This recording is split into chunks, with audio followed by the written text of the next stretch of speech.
बिस्मिल्लाहिर्रहमानिर्रहीम। अस्सलाम वालेकुम एवरीवन। आपका जो एफपीएससी का लेक्चरर का टेस्ट होने वाला है उसमें जो एजुकेशन का पोर्शन है, आज हम उसका फर्स्ट लेक्चर स्टार्ट करने जा रहे हैं। जो चैप्टर हम लोग स्टार्ट करने जा रहे हैं that is testing and evaluation. और जो टॉपिक आज हम पढ़ेंगे वो है टेक्सोनोमीज़, और उनमें सबसे पहले हम देखेंगे डोमेन्स ऑफ एजुकेशन टेक्सोनोमीज़, और उसके बाद कॉग्निटिव डोमेन, और उसी के साथ हम लोग आज पढ़ेंगे अफेक्टिव डोमेन। सबसे पहले हम देखेंगे डोमेन्स हैं क्या, कितनी हैं, उनके मायने क्या हैं, और ये किसने दी थी और कब दी थी। There are total 3 domains of educational objectives. सबसे पहले हमारे पास है cognitive. It was given by Benjamin Bloom. Benjamin Bloom ने दी थी 1956 में। अगर आप लोगों को कॉग्निटिव डोमेन का ईयर याद हो जाता है तो जो नेक्स्ट 2 डोमेन्स हैं उनको याद करना आपके लिए बहुत ज़्यादा इजी है, क्योंकि अगर आप उसमें 8 ईयर्स ऐड करते जाएंगे तो आपके पास नेक्स्ट डोमेन का ईयर आ जाएगा। कॉग्निटिव डोमेन 1956, अफेक्टिव डोमेन 1964, और जो साइकोमोटर डोमेन है वो 1972 में पब्लिश हुई थी। कॉग्निटिव डोमेन से हम लोग स्टार्ट लेते हैं। जो वर्ड कॉग्निशन है, कॉग्निटिव इटसेल्फ, इसका मतलब माइंड से रिलेटेड जितने भी फंक्शन हैं उनको डील करता है ये। हम इसको पहले यहाँ से रीड आउट करते हैं और उसके बाद मैं आपको इसको एक्सप्लेन करती हूँ। It deals with thinking process and mental faculties. Mental faculties mean कि जो हमारे माइंड में जितने भी फंक्शन हो रहे होते हैं, जो हम लोग आइडियाज सोच रहे होते हैं, जो थिंकिंग कर रहे होते हैं, हम अपने इंटेलेक्चुअल स्किल्स जो यूज़ करते हैं, इंटेलेक्चुअल पार्ट जो यूज़ करते हैं, जितने भी मेंटल से रिलेटेड जितने भी प्रोसेसेस हैं, जितने भी फंक्शन हैं, वो सब के सब हम लोग कॉग्निटिव डोमेन में, हम लोग उनके साथ कॉग्निटिव डोमेन में डील करते हैं। देन हमारे पास आ जाती है affective domain. Affective domain Krathwohl ने दी थी 1964 में, और इसका जो लिंक है वो एटीट्यूड्स के साथ है, वैल्यूज़ के साथ है, हमारी लाइकिंग डिसलाइकिंग के साथ, हमारे मैनर्स के साथ। It deals with attitude, liking disliking, habits, values and feelings. ये इन तमाम चीज़ों से डील करती है। कॉग्निटिव डोमेन के भी आगे सब ग्रुप्स हैं, सब लेवल्स हैं। अफेक्टिव डोमेन के भी हैं आगे, फर्दर हम लोग इनको भी स्टडी करेंगे। थर्ड डोमेन हमारे पास आ जाते हैं साइकोमोटर। जो साइकोमोटर वर्ड इटसेल्फ वो डील करते हैं मोटर एक्टिविटीज़ के साथ, हमारी बॉडी मूवमेंट के साथ, कि हम जो अपने जितने भी फंक्शंस होते हैं उनको परफॉर्म करते हैं। कोई एक्टिविटी परफॉर्म कर दी, कोई एक्सपेरिमेंट परफॉर्म कर दिया जिसमें हमारी मोटर स्किल्स यूज हो जाती हैं। As it deals with physical and motor skills.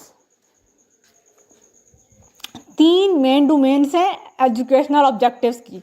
सबसे पहला कॉग्निटिव, इसका ताल्लुक माइंड के साथ है, मेंटल फंक्शंस के साथ है, मेंटल प्रोसेसेस के साथ है। देन हमारे पास आ जाती है अफेक्टिव। अफेक्टिव वैल्यूज़ के साथ डील करती है। और the last one is psychomotor. Psychomotor movement के साथ, मोटर एक्टिविटीज़ के साथ, जहाँ पे हमें फिजिकली कुछ परफॉर्म करना पड़े। स्टार्ट करते हैं हम लोग कॉग्निटिव डोमेन के साथ। It was given by Benjamin Bloom in 1956।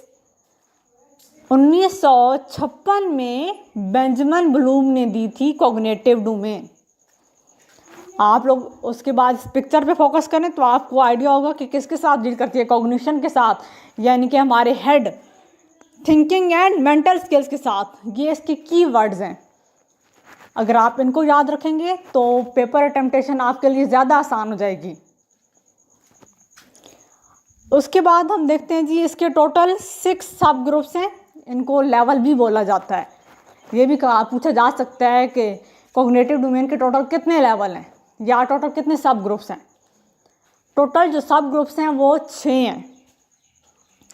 सबसे जो पहला है दैट इज़ नॉलेज, उसके बाद हमारे पास आ जाती है comprehension, third one is application, fourth one is analysis, fifth one is synthesis and the last one is evaluation. अब जो चीज़ आपने माइंड में रखनी है, एक तो इनका सीक्वेंस भी पूछा जा सकता है और ये भी पूछा जा सकता है कि सेकंड स्टेप पे कौन है, कॉग्निटिव डोमेन के जो सेकंड सब लेवल है वो कौन सा है, थर्ड लेवल कौन सा है, और एक और चीज़ लोएस्ट और हाईएस्ट लेवल। सबसे जो लोएस्ट लेवल है वो है नॉलेज और जो सबसे हाईएस्ट लेवल है वो है एवेल्युएशन। जो नीचे वाले 3 लेवल हैं 1 2 3 नॉलेज, कंप्रीहेंशन एंड एप्लीकेशन, इनको हम लॉट्स भी कहते हैं। Lots mean lower order thinking skills. तो ये जो 3 लेवल हैं ये लोअर ऑर्डर थिंकिंग स्किल्स के साथ डील करते हैं। और जो अपर 3 लेवल हैं हायर वाले 4 5 and 6 analysis, synthesis and evaluation, ये 3 हायर ऑर्डर थिंकिंग स्किल्स के साथ डील करते हैं। इनको हॉट्स भी कहा जाता है। लास्ट 3 जो हैं वो लोअर ऑर्डर थिंकिंग के साथ डील करते हैं और जो अपर 3 हैं वो हमारे पास डील करते हैं हायर ऑर्डर थिंकिंग स्किल्स के साथ।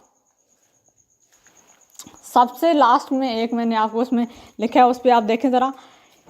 दे are classified according to the level of complexity and specification. Taxonomy का जो वर्ड है वो इटसेल्फ क्लासिफिकेशन को बोलते हैं। हमने चीज़ों को क्लासिफाई कर दिया। तो जो कॉग्निटिव डोमेन है वो इन लेवल्स को कम्प्लेक्सिटी एंड स्पेसिफिकेशन के अकॉर्डिंग इनको उसने अरेंज किया, क्लासिफाई किया कि जैसे हम लोग एक स्टेप आगे जाते हैं, एक लेवल आगे जाते हैं, चीज़ें कम्प्लेक्स होती जाती हैं, लर्निंग का लेवल कम्प्लेक्स होता जाता है। हम लोग सिंपल से कम्प्लेक्स की तरफ जाते हैं, आसान से मुश्किल की तरफ, कंक्रीट से एब्स्ट्रैक्ट की तरफ। जो चीज़ें हमें पता होती हैं उनसे हम लोग स्टार्ट लेते हैं और फिर हमारा जो लेवल होता है वो कम्प्लेक्स होता जाता है।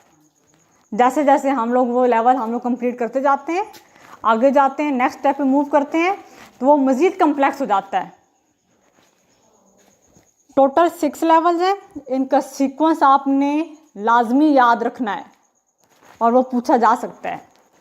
अगर आपको उनका सीक्वेंस आ गया तो आप इस एक सीक्वेंस को याद रखने से 3-4 किस्म के क्वेश्चन जो हैं वो आप अटेम्प्ट कर सकते हैं। आपके पास अगर आ जाए कि हाँ भाई जो सबसे लोएस्ट लेवल है वो कौन सा है, आप बता सकते हैं कि वो नॉलेज है। सबसे जो हाईएस्ट लेवल है वो कौन सा है, वो एवेल्युएशन है, वो भी आप बता सकते हैं। इसके अलावा सीक्वेंस में पूछा जा सकता है, पूछा जाए आपसे कि इसका 4th लेवल कौन सा है कॉग्निटिव डोमेन का, 2nd लेवल कौन सा है, 3rd लेवल कौन सा है। तो उसके लिए आपको सीक्वेंस याद रखना बहुत ज़रूरी है। जो लास्ट 3 हैं वो लोअर ऑर्डर थिंकिंग के साथ डील करते हैं और जो अपर 3 हैं, ठीक है, 4 5 6, वो हायर ऑर्डर थिंकिंग के साथ डील करते हैं। And they are classified according to the level of complexity. Complexity का मतलब कि हम लोग जैसे जैसे लेवल आगे जाता जाता है चीज़ें कम्प्लेक्स होती जाती हैं। अब हम 1 बाय 1 इन सब के साथ इन सब को देखते हैं। पहला हमारे पास है knowledge. Knowledge is defined as remembering of previously learn material.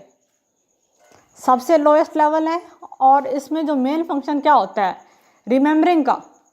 जो चीज़ें आप लोग ऑलरेडी पढ़ चुके हैं, जो चीज़ें आपको ऑलरेडी पता हैं, याद हैं, उनको सिर्फ रिकॉल करना।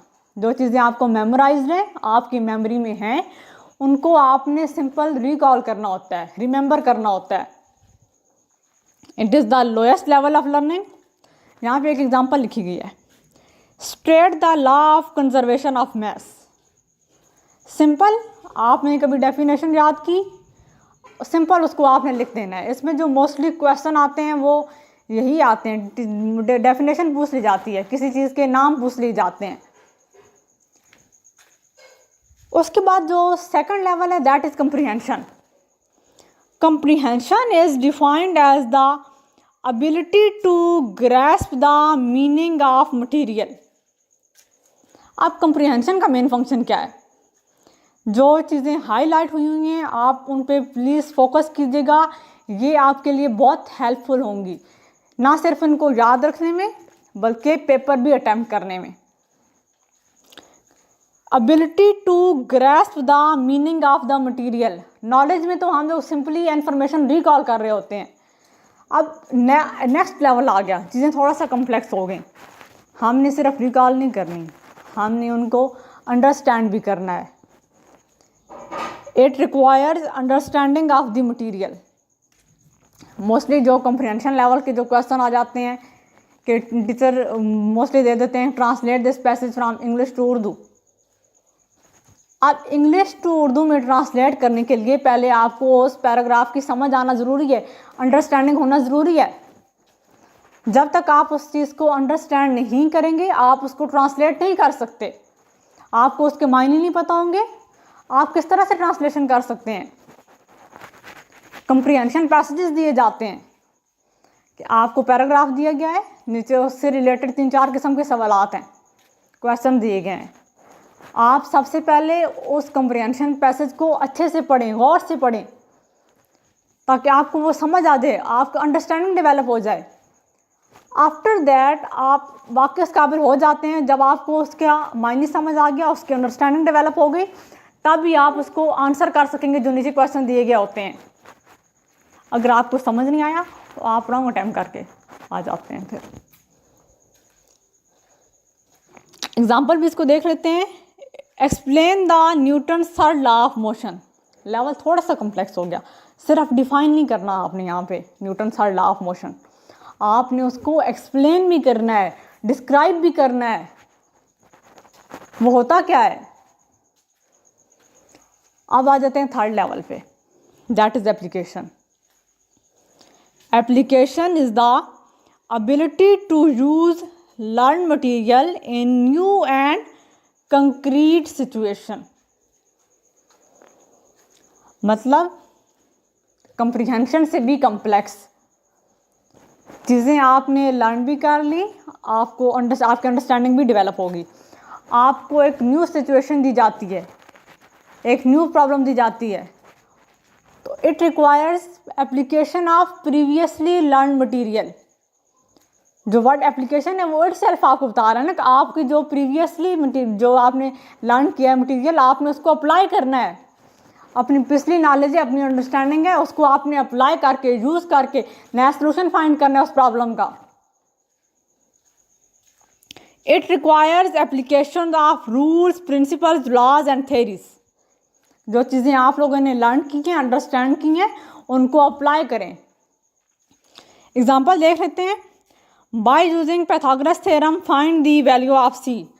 अगर आपने बच्चों को पाइथागोरस थ्योरम पढ़ा दिया, आपने एक्सरसाइज के क्वेश्चन भी सारे करवा दिए, बट अगर स्टूडेंट्स को वो समझ आ गए होंगे, उनकी अंडरस्टैंडिंग डेवलप हो चुकी होगी, तो आप एक्सरसाइज से हट के अपनी तरफ से कोई उनको क्वेश्चन दे देते हैं, तो अगर वो वाकई उनकी अंडरस्टैंडिंग डेवलप होगी तो वो उस क्वेश्चन को इजीली अटैम्प्ट करके तो वो सी की वैल्यू फाइंड कर लेंगे.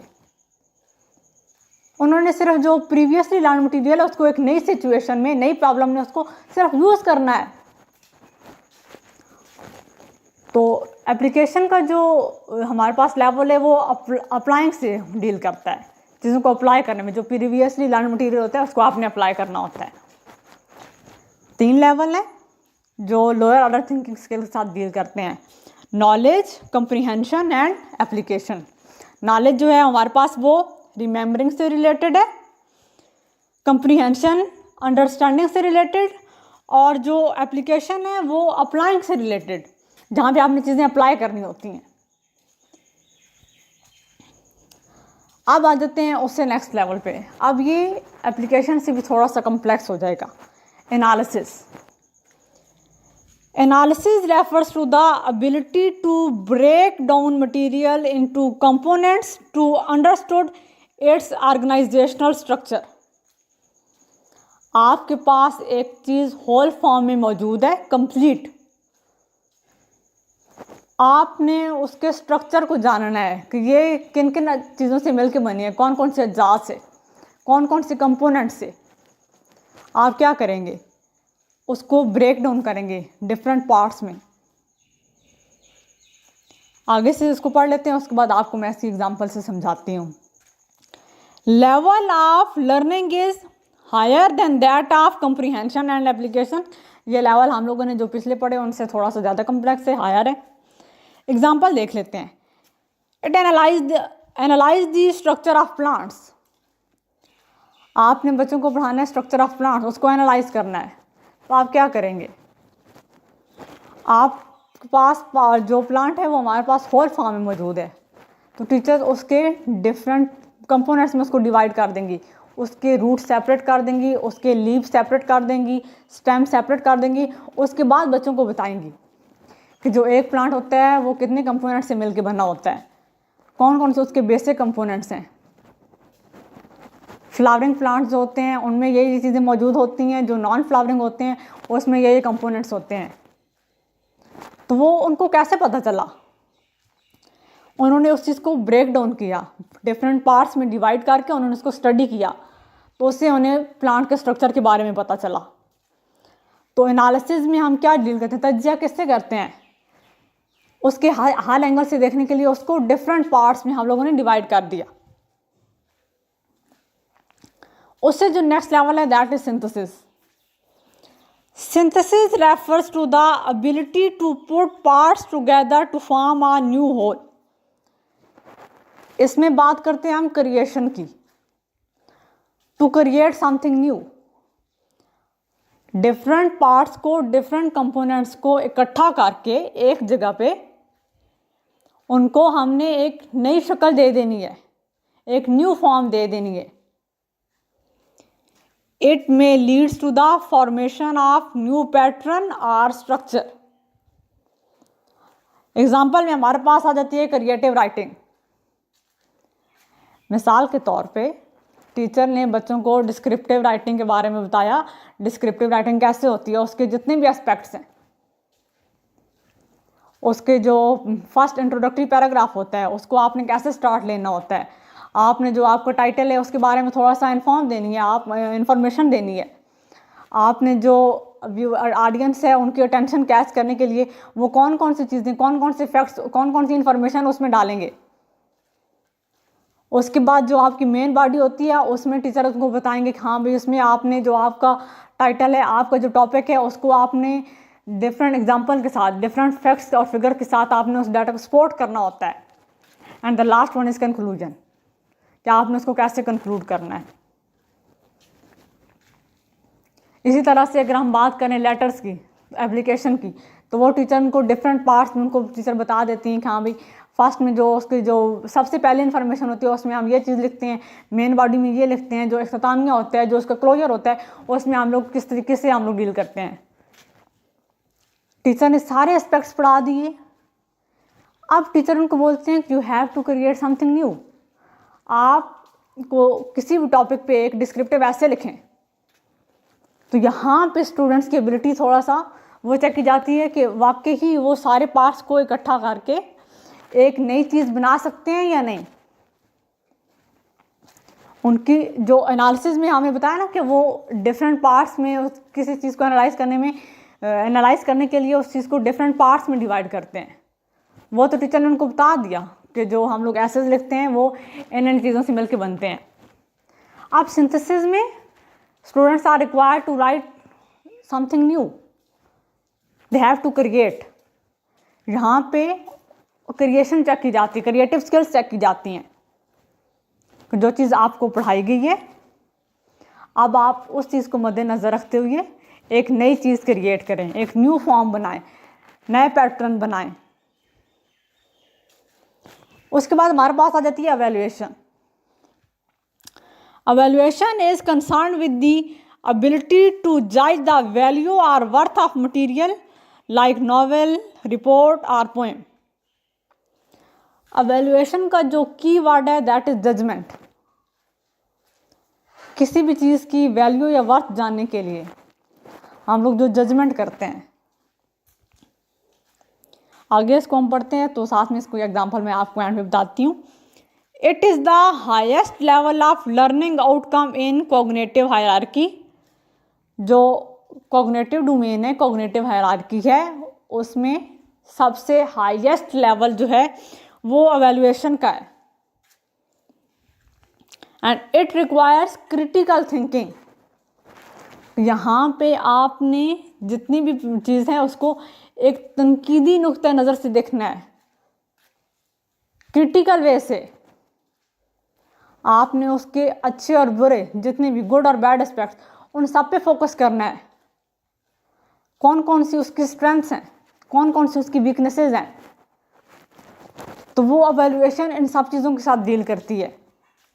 For example, how did participants find about the programme, कि आप किसी सेशन में इनरोल हुए, आप किसी प्रोग्राम में इनरोल हुए, after completing that session, after completing that programme, आपको एक एवेल्युएशन परफॉर्मा दिया जाता है टू जज द, यू कैन से कि आपने उसकी जज करनी है कि वो प्रोग्राम कैसा था, उसकी वर्थ वैल्यू के बारे में, अच्छा था, बुरा था, उसके पॉजिटिव एस्पेक्ट्स कौन से थे, ये उसकी स्ट्रेंथ थी, ये उसकी वीकनेसेस थी। आपने एक जजमेंट पास कर देनी होती है। इसी तरह से हम बात करें किसी ड्रामा की, किसी मूवी की, किसी नॉवेल की, आपने पूरी देखी, एक मूवी आपने पूरी देखी, एक नॉवेल पूरा पढ़ा, एक ड्रामा आपने कंप्लीट देखा, उसके बाद आप जो जजमेंट पास करते हो, बहुत अच्छा था, सुपर था, उसकी स्टोरी लाइन बहुत अच्छी थी, उसकी करैक्टर बहुत अच्छे थे, उसकी एक्टिंग बहुत अच्छी थी फलां ड्रामे में, तो ये सारी चीज़ें जो डील करी होती हैं वो जजमेंट के साथ। कि आपको अगर आपने एक कंप्लीट मूवी देख ली, कंप्लीट नॉवेल पढ़ लिया, तो आप उस पर अगर रिपोर्ट लिखें तो उसमें आप बताएंगे कि हाँ इसके ये पॉजिटिव एस्पेक्ट्स थे, ये नेगेटिव एस्पेक्ट्स थे, ये इसकी स्ट्रेंथ थी, ये इसकी वीकनेसेस थी, और फिर ओवरऑल बता देते हैं कि हाँ भी वो अच्छा था या बुरा था। तो जो जजमेंट पास करने वाला होता है ना प्रोसेस, वो हम एवेल्युएशन में डील करते हैं। और जो ब्लूम ने दी थी कॉग्निटिव डोमेन टेक्सोनोमी, उसमें एवेल्युएशन सबसे हाईएस्ट लेवल पे है, छठा लेवल एवेल्युएशन का है। And it is broader in scope, इसका स्कोप नॉलेज से बहुत ज़्यादा ब्रॉडर है। नॉलेज तो सबसे लोएस्ट पे आ जाता है, सबसे लोएस्ट लेवल, और एवेल्युएशन सबसे हाईएस्ट लेवल। जो लॉर्ड्स हमने पढ़े थे, लोअर ऑर्डर थिंकिंग स्किल्स, वो 3 लेवल थे, नॉलेज, कंप्रीहेंशन एंड एप्लीकेशन। और जो हायर ऑर्डर थिंकिंग स्किल्स के थे वो भी 3 हैं, एनालिसिस, सिंथेसिस एंड एवेल्युएशन। ये हायर ऑर्डर थिंकिंग स्किल्स के साथ डील करते हैं। अब हम बात करते हैं रिवाइज्ड ब्लूम्स टेक्सोनोमी की। बेंजामिन ब्लूम ने दी थी कॉग्निटिव डोमेन 1956 में। अगर आप नोटिस करें, जो पहली पिक्चर है जिसके नीचे में लिखा हुआ है ओल्ड, नाउन एंड 1956, जो उसने लेवल यूज़ किए उसको नाउन की फॉर्म में लिखा गया। बट इन 2001 ब्लूम के स्टूडेंट लॉरेन एंडरसन, उन्होंने इसको रिवाइज किया। अब जब उन्होंने रिवाइज किया तो उसमें 2 मेजर चेंजिंग्स की गई। सबसे पहले जो नाउन थे उनको रिप्लेस कर दिया गया वर्ब से। जो सेकंड पिक्चर अगर आप उस पर देखें तो आपको आईएनजी की फॉर्म नज़र आएगी। Remembering, understanding, applying, analysing, evaluating, creating.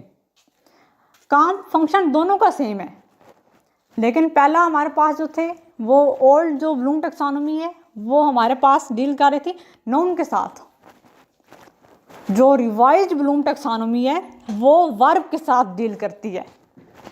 सबसे पहली मेजर चेंजिंग ये थी। सेकंड क्या हुआ, लॉरेन एंडरसन ने जो अपर 2 लेवल थे, हायर 2 लेवल थे, उनको रिप्लेस कर दिया।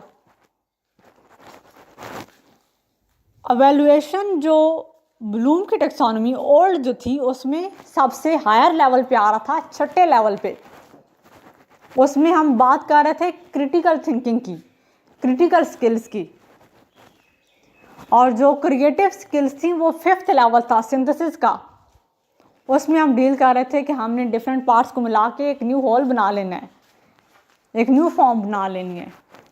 ये ब्लूम ने बोला था। जो लॉरेन एंडरसन ने रिवाइज की थी उसमें वो कहते हैं कि जो क्रिटिकल थिंकिंग है वो इतनी कॉम्प्लेक्स स्किल नहीं है, उसके मुकाबले में जो क्रिएटिव राइटिंग है, क्रिएटिव स्किल्स हैं, वो ज़्यादा कॉम्प्लेक्स हैं।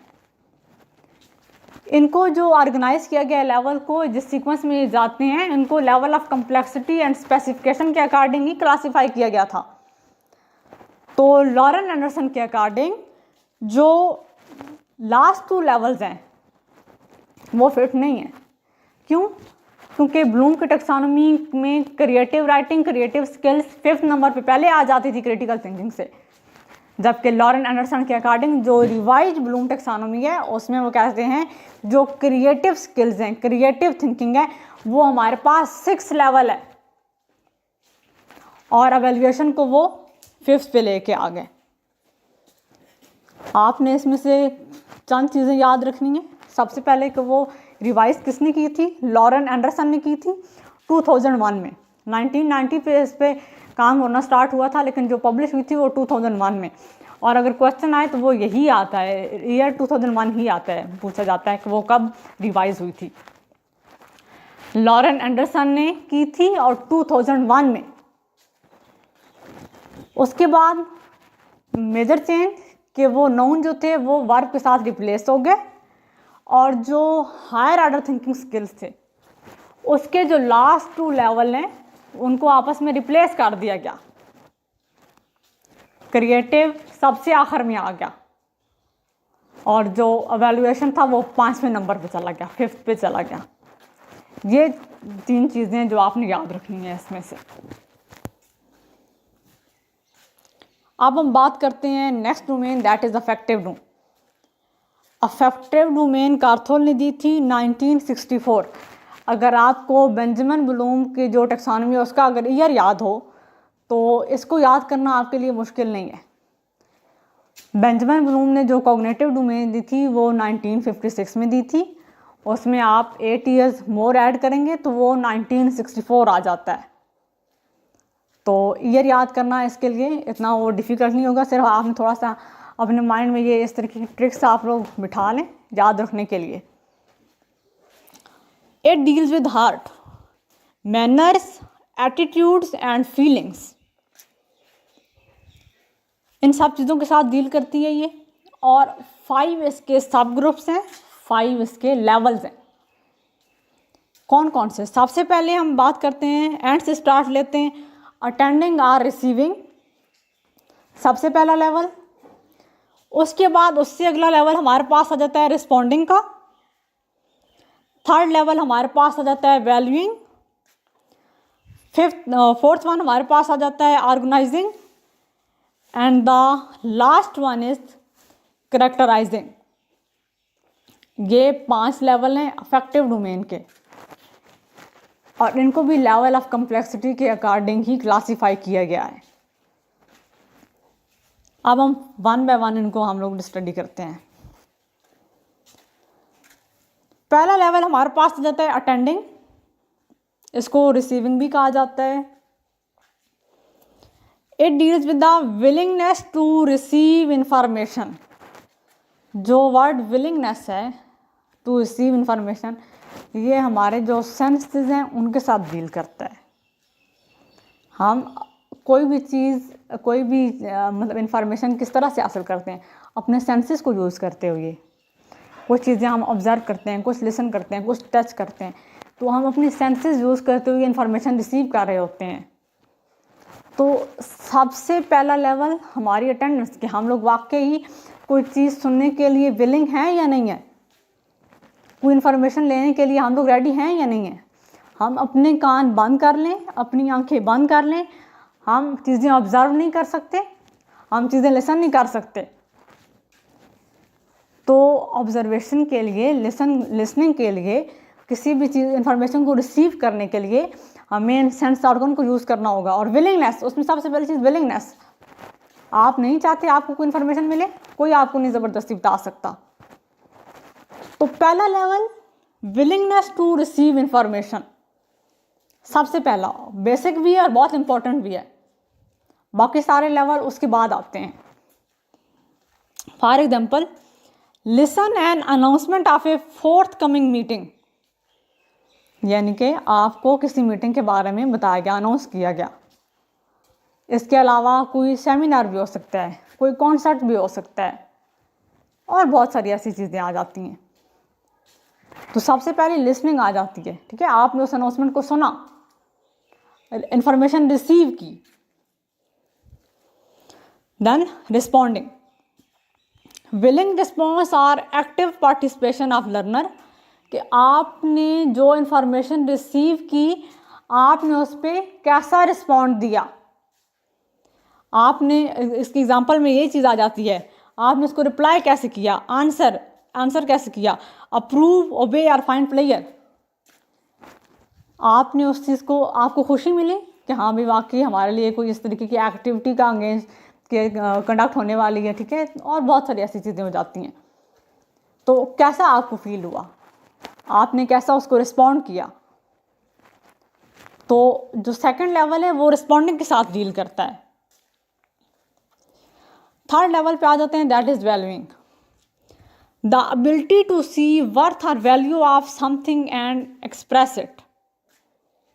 उसके बाद अगर आपने, हम बात की सबसे पहले कि आपने एक अनाउंसमेंट सुनी, ठीक है, आपको चलें कहीं पढ़ी होगी, ठीक है, आपने उसके बारे में, आपको पता चला, इन्फॉर्मेशन आपने रिसीव की।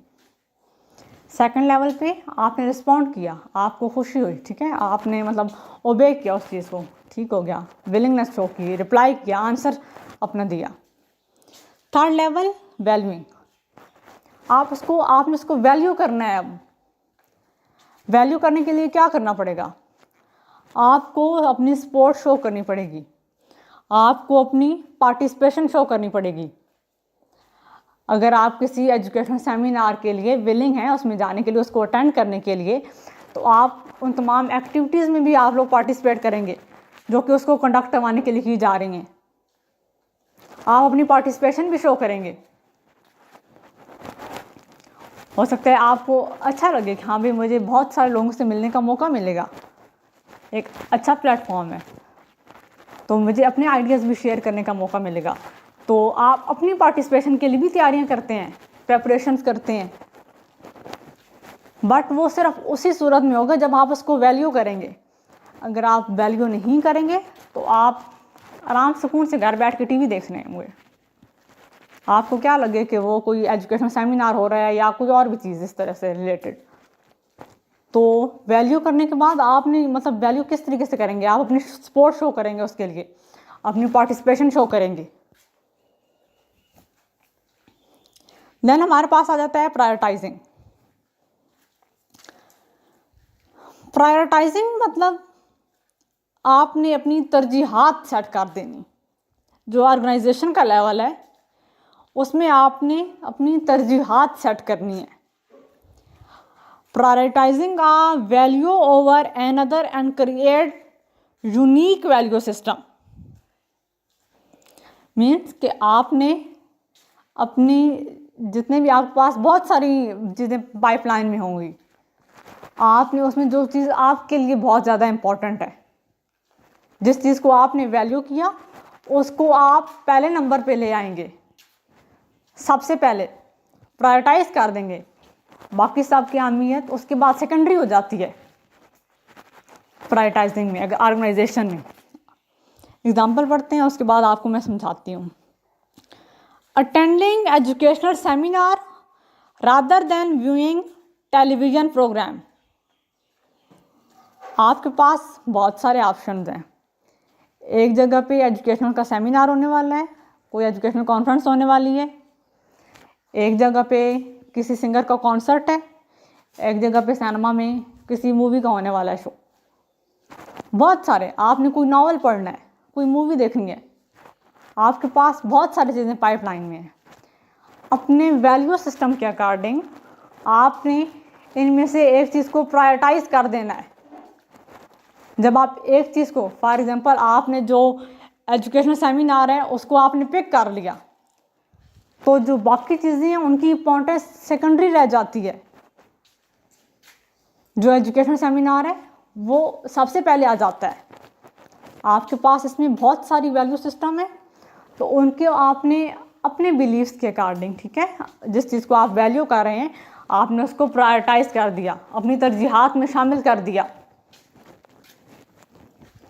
Last one is characterisation. It is the ability to make the value a part of one's character. अब ये सबसे हाईएस्ट लेवल है। जो वैल्यू सिस्टम जिनके साथ आप डील कर रहे होते हैं, जिनको आपने प्रायोरिटाइज किया, जिनको आपने अपनी तरजीहात में शामिल किया, वो आपके करैक्टर का परमानेंट पार्ट बन जाते हैं। आपकी पर्सनैलिटी से वो चीज़ें डिपिक्ट होना स्टार्ट हो जाती हैं, उनकी रिफ्लेक्शन आ रही होती है आपकी बातों से, आपके वे ऑफ लिविंग से, आपके कोड ऑफ कंडक्ट से। एग्जाम्पल इसकी देखते हैं। Beliefs, practices continues to carry out, यानी कि जिनको आप मुसलसल प्रैक्टिस कर रहे होते हैं। Become part of one's code of behaviour, वो जो आपका कोड ऑफ कंडक्ट है, जो आपका करैक्टर है, जो आपकी पर्सनैलिटी है, वो उसका परमानेंट पार्ट बन जाती हैं। मिसाल के तौर पे आप एजुकेशनल कॉन्फ्रेंसेस, एजुकेशनल सेमिनार्स बहुत ज़्यादा आपके उसमें तरजीहात में शामिल रहे हैं। आप जहाँ भी कहीं पे आपको मौका मिले तो आप उसको अटेंड करने के लिए पहुँच जाते हैं। तो आहिस्ता आहिस्ता वो बिलीव्स, वो प्रैक्टिसेस, जो की एडवाइसेस वहाँ पे चीज़ें डिस्कस होती हैं, वो आपकी पर्सनैलिटी से, आपकी बातों से, आपकी गुफ्तगू से, आपके वे ऑफ लिविंग से वो चीज़ें रिफ्लेक्ट होना स्टार्ट हो जाती हैं। और ये सबसे हाईएस्ट एंड सबसे कम्प्लेक्स लेवल है कि जो आपकी वैल्यूज़ हैं, जिन चीज़ों को आपने प्रायोरिटाइज़ किया, वो आपकी पर्सनैलिटी का हिस्सा बन जाएं, परमानेंट पार्ट बन जाएं। सबसे पहले हमने बात की थी इसमें जो सबसे बेसिक और सबसे इम्पॉर्टेंट लेवल, वो हमारे पास आ जाता है विलिंगनेस का, यानी कि आपने अपने सेंसेस को आज़ाद छोड़ दिया, जो वो इन्फॉर्मेशन रिसीव करें अपने सराउंडिंग से।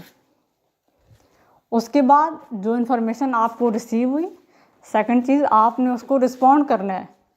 आप किसी चीज़ को अच्छा समझते हैं, किसी चीज़ को बुरा। आपको कोई चीज़ सुन के, कोई चीज़ पढ़ के खुशी मिलती है या नहीं, आप ओबे करते हैं या डिनाई करते हैं, ये सारा हम रिस्पॉन्डिंग में डील कर रहे होते हैं। जो हमारे पास थर्ड वन है, दैट इज़ वैल्यूइंग, कि आपने जिससे आप वैल्यू किन चीज़ों को कर रहे हो। और वैल्यू करने के लिए आपको क्या करना पड़ेगा? आपको अपनी सपोर्ट शो करनी पड़ेगी, आपको अपनी पार्टिसिपेशन शो करनी पड़ेगी।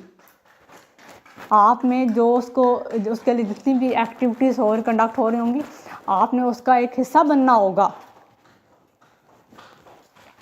उसके बाद हमारे पास आ जाता है ऑर्गेनाइजेशन का। ऑर्गेनाइजेशन में आपके पास बहुत सारे वैल्यू सिस्टम मिल जाते हैं, आपके पास बहुत सारी चीज़ें इकट्ठी हो जाती हैं, आपके पास डिफरेंट चॉइसेस आ जाती हैं। आपने उन चॉइसेस को, उनको फिर आपने प्रायोरिटाइज कर देना होता है। आपने उनमें से तरजीहात अपनी सिलेक्ट कर लेनी है। कौन सी चीज़ आपके लिए ज़्यादा इम्पोर्टेंट है वो फर्स्ट पे आ जाएगी, फिर उससे कम, फिर उससे कम, और इस तरीके से ये लेवल चलता जाएगा। तो ऑर्गेनाइजेशन में आप चीज़ों को प्रायोरिटाइज कर देते हैं। अब हम बात करते हैं last one, that is characterisation. तो जो कैरेक्टराइजेशन का है वो सबसे हाईएस्ट एंड सबसे कम्प्लेक्स लेवल है। क्यों? क्योंकि फिर वो सारे वैल्यू सिस्टम जो आपने ऑर्गेनाइजेशन में इकट्ठे किए, ऑर्गेनाइज किए, वो आपकी पर्सनैलिटी का, आपके कोड ऑफ कंडक्ट का, आपके करैक्टर का वो पार्ट बन जाते हैं। और वो चीज़ें फिर आपके करैक्टर से, आपकी पर्सनैलिटी से रिफ्लेक्ट होना स्टार्ट हो जाती हैं।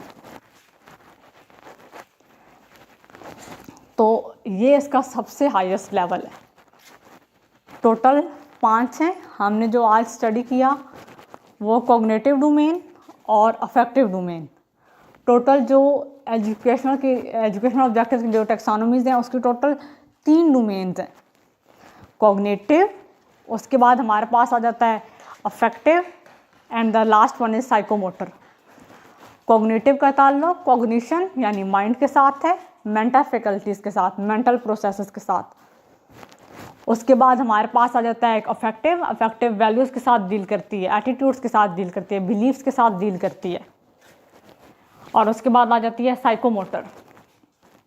साइकोमोटर हमारी फिजिकल एक्टिविटीज़ और मोटर स्किल्स के साथ डील करती है। कॉग्निटिव डोमेन बेंजामिन ब्लूम ने दी थी 1956 में, और उसके टोटल 6 सब ग्रुप्स हैं, 6 उसके लेवल्स हैं, और वो रिवाइज हुई थी 2001 में। एंडरसन ने रिवाइज की थी। उसके बाद हमने अफेक्टिव की बात की, कार्थोल ने दी थी 1964 में, और उसके 5 सब ग्रुप्स हैं, 5 लेवल्स हैं, और ये इनको level of complexity and specification के अकॉर्डिंग क्लासीफाई किया गया है, और ये इसी तरीके से चलते हैं। इसके अलावा अफेक्टिव डोमेन का बहुत इम्पोर्टेंट इसका कॉन्सेप्ट क्वेश्चन समटाइम पूछ लिया जाता है, तो वो कौन सा लेवल है, वो कौन सी डोमेन है जिसको हमारा एग्ज़ामिनेशन सिस्टम जो है वो नहीं एग्ज़ामिन कर पाता, और वो भी अफेक्टिव डोमेन ही है। क्यों?